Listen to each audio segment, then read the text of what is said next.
Good morning, beloveds. I'm running a little bit behind because I made an effort to ice my knee this morning. I stayed off of my feet yesterday as much as I could, and I had an enforcer. Y'all have met Gabby. She's the one who comes in here and screams at me. She's not really screaming. She just has one volume. But she was really funny. Anytime I sat down yesterday, she was in my lap. And she's not a lap cat, so I stay put when she sits in my lap. So she enforced me staying off my feet yesterday as much as possible. All right. It is September 27th, and it is a beautiful day, by the way. I am bountifully supplied from divine substance. And our quote is, "For the Lord taketh pleasure in his people. He will beautify the meek with salvation." And that is Psalm 149:4. And before I get any further, I want to remind you that meek does not mean weak. Meek means teachable. Life fills all space and spirit animates every form. But since you are an individual, even the spirit cannot make the gift of life unless you accept it. Life may have given everything to you, but only that which you accept is yours to use. Turning from every objective fact to the divine, which is within you, is turning from conditions to causes, to that realm of absolute being through self-knowingness, creates the forms which it projects and enters into the experience which it creates. Thus, the spirit comes to self-fulfillment in everything. Through the manifestation of the power that is within you, you can project any objective experience which you may legitimately desire. Be certain that you are accepting this, that you are living in joyous expectation of the good that you are accepting abundance. Say, "Today I recognize the abundance of life. I animate everything in my experience with this idea. I remember only the good. I accept only the good. I expect only the good. This is all I experience. I give thanks that this good is flowing in ever-increasing volume. I do not withhold this good from others, but proclaim that spiritual substance is flowing to each and to all as daily supply." All right. I'm bountifully supplied. Bountifully supplied. Every now and again, my original accent just shows up in weird places. Okay. So let's talk about free will, because that's what this is talking about.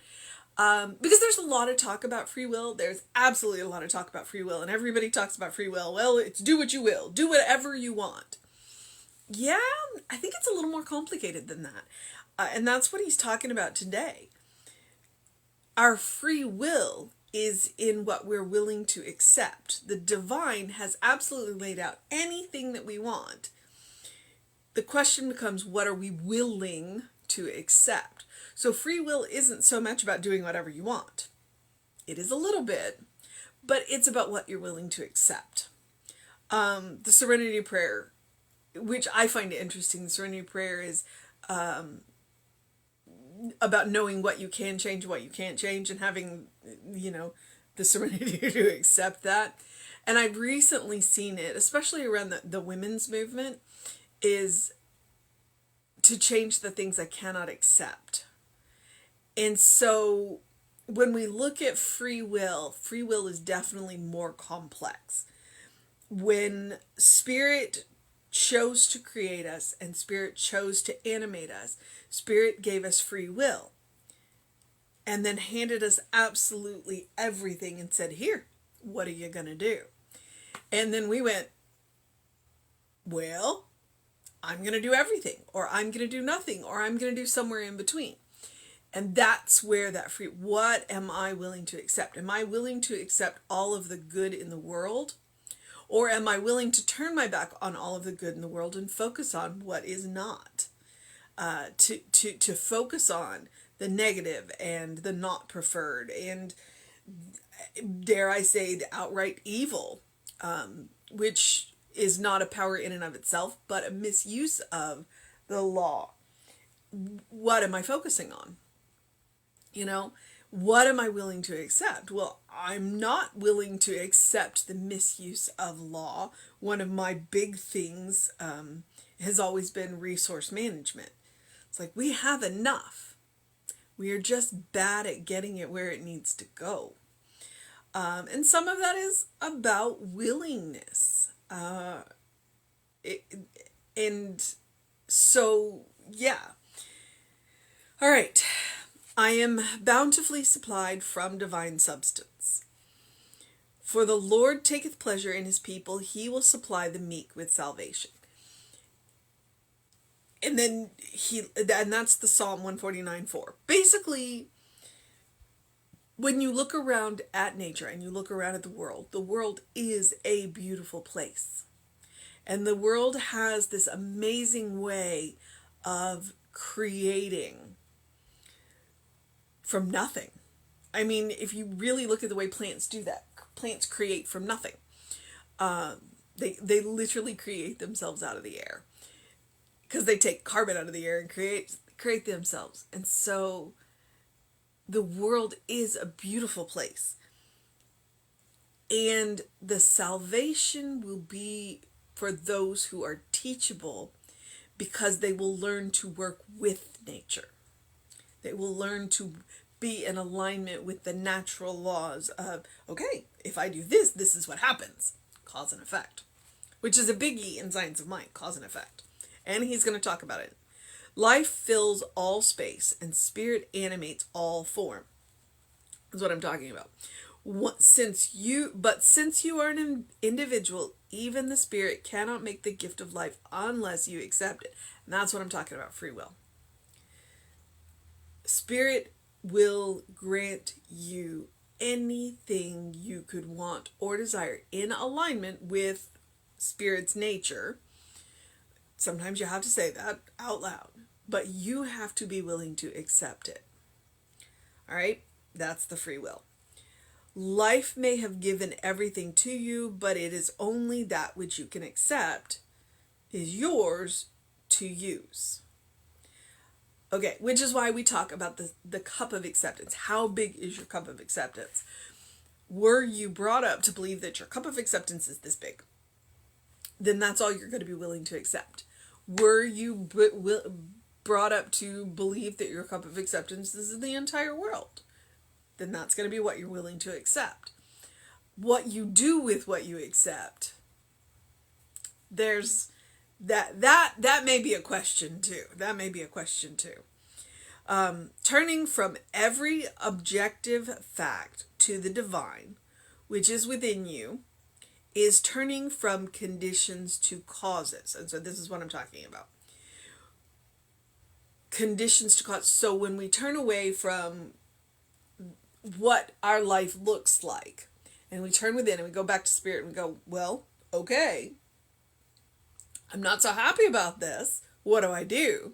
Then you are turning away from the world, from the material nonsense, the messiness, and you are turning within to the only thing that can do anything about it, which is within you. It is you, it is spirit, it is you in cooperation with spirit that can do anything about the messiness out here. Now, I say that. It doesn't fall on you alone, because there are a bunch of us, a lot of us. And so to some degree, we are in relationship. And so we have to work together. That's what I'm saying. But if we all turned within to the spirit and went, okay, there's a better way to do this, recognized who we were, recognized that free will, accepted that we have the power to do something about it, and then worked together because we recognized each other as who we were, then we get somewhere. And I'm not saying we've never done it before. We do it all the time. It's time to do it on a global level. It's always been time to do it on a global level. We just are aware of it on a global level now. To the realm of absolute being, which through self-knowingness, knowing who we are, creates the forms which it projects and enters into the experience which it creates. Thus, the Spirit comes to self-fulfillment in everything. It is about knowing who we are. Knowing that we are godlings, knowing that we are children of God, more importantly, knowing that we are beloved children of God, knowing that we are meek, knowing that we are teachable, knowing that we can learn, that we can align. And that's a biggie. Aligning with, working in cooperation. Free will isn't about the individual. It isn't. It's about knowing who you are and being able to turn from conditions to causes and accepting that every being that you meet is a child of God.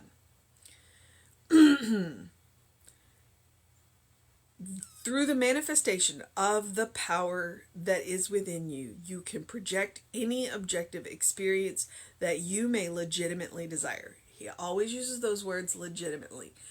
Because Science of Mind is about teaching us who we are and the power that we have, but also that we have a power to use it, that we have a responsibility to use that power responsibly. We have a responsibility to use that power for everyone, not to be selfish with it. It doesn't mean we don't get what we want. It means that what we want for everybody. Be certain that you are accepting this, that you are living in joyous expectation of good, that you are accepting abundance. Be certain that you are accepting this. Be certain that you are accepting who you are, a beloved child of God. Today, I recognize the abundance of life. I animate everything in my experience with this idea. I remember only the good. I accept only the good. I expect only the good. And then you're like, wait, what? I remember only the good. It means that when I have a non-preferred experience, I let it go. Okay? I don't dwell on it. It doesn't necessarily mean I forget it. What it means is I let the emotion go and I remember the lessons. So I remember only the good. I accept only the good. So when something happens that I don't like, then I don't accept it. I go within and I look at what I need to do to change the experience, to change it so that it is good. It doesn't mean that that the only thing that happens around me is good. It means that I only accept the good and I fix anything that isn't. All right? This is not a passive teaching. And I expect only the good. What could go right? We're always worried about what could go wrong. What could go right? I expect only the good. This is all I experience. I give thanks to this good, that this good is flowing in ever increasing volume. I do not withhold this good. I do not withhold this good from others.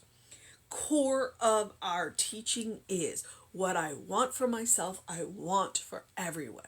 I want everyone to have good. Everyone. Everyone. But proclaim the spiritual substance is flowing to each and to all as daily supply. If we all got what we needed, the world would be a better place. Why wouldn't I want that? I want absolutely every person to get what they need. To get what they need. To get what they, and as he says, legitimately desire. Not to take it away from anybody else. Because there's enough. There's enough. There's enough. All right, beloveds. So what is our mission today? Ugh. It is about willingness. It is about acceptance. It is about knowing who we are.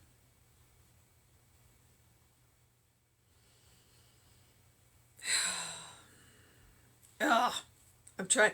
It's not one sentence, so I'm having to create it. All right.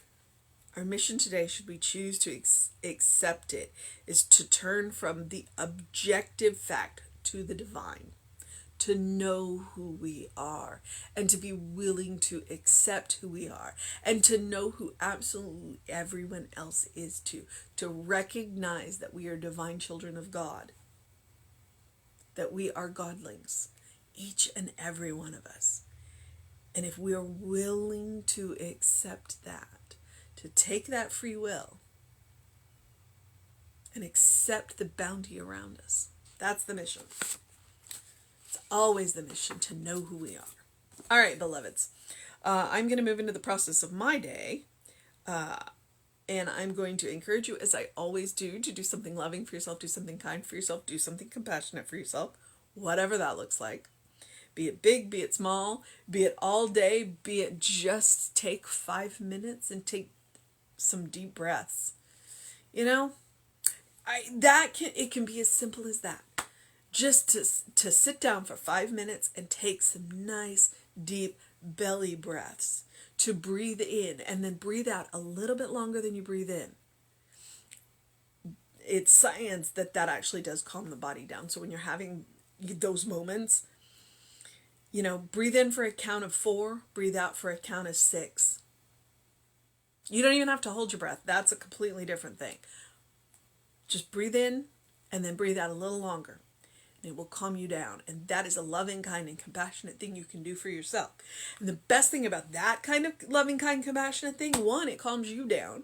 And then 2, it opens you up to be loving, kind, and compassionate with the people that are involved in the situation that's got you a little off kilter. Because very rarely are we involved in situations that knock us off kilter by ourselves. We are, but a lot of the times there's other people. So you deserve your own loving, kind, compassion.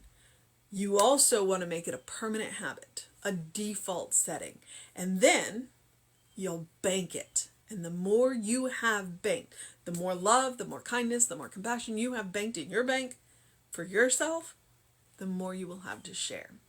All right, beloveds. And it does make it easier when you have a good, strong bank of that, to look in each other's eyes and see God looking back at us. To look in our own eyes and see God looking back at us. That's the goal. All right, beloveds. I also encourage you to engage your mind and your body. I'm still biking. My knee's not ready to go back to running, so, I need to, because I've got some amazing music. I just got a Freddie Mercury, not a Queen, but a Freddie Mercury CD, and I need to go for a walk to listen to it. So I need this knee to stop. So if you want to do some treating, I will accept treatments on this knee. It's my right knee, and I don't know why it's being the way it is. So engage your mind and your body. Drink plenty of water. Do what you need to do to take care of yourself. Open the windows of your soul. Allow the breath of heaven to remind you, you do live in heaven now. So go get that face full of sun in this beautiful morning. Dare I say fall morning. It's still in the 60s. It's the high 60s, but we're enjoying it. Go get that face full of sun. Reset your hormones. Up your energy for the day. All right? Be willing. Be willing to see the bounty around you, and be willing to accept the bounty around you. And it's not just about stuff. It's also about people, about interacting with people, of sharing ideas and creativity and all of that. It's not just about stuff. Okay. It is Monday. That means there is a book study and Reverend David. So the book study, I believe, is at 6 our time. If you're interested in that, email info@Creative Life. That is done on Zoom. If you get on the email list, then you have access to all of that. You can get that Zoom link. And you can come and go on the book studies, any of the book studies. You can also... Reverend David should be on around 5 p.m. on Facebook Live. I'll be back with you at 9 a.m. tomorrow. And I do encourage you to check us out on the social medias. Because God help us, we're on Facebook, Instagram, and the YouTube. We now have a TikTok. I have nothing to do with the TikTok right now. I don't even know what it's called. I'll find out. So feel free to check that out too. And I am still only on the 3 platforms. I don't have a TikTok yet, but I am the Running Rev Ryan. That's where these are archived. It's the Running Rev Ryan. All right, beloveds. Do what you need to do to make it a great day, a fantastic day, an amazing day, a wonderful day, a good day. And if that is too much pressure, simply have a day. But know that you're loved. I'll see you next time.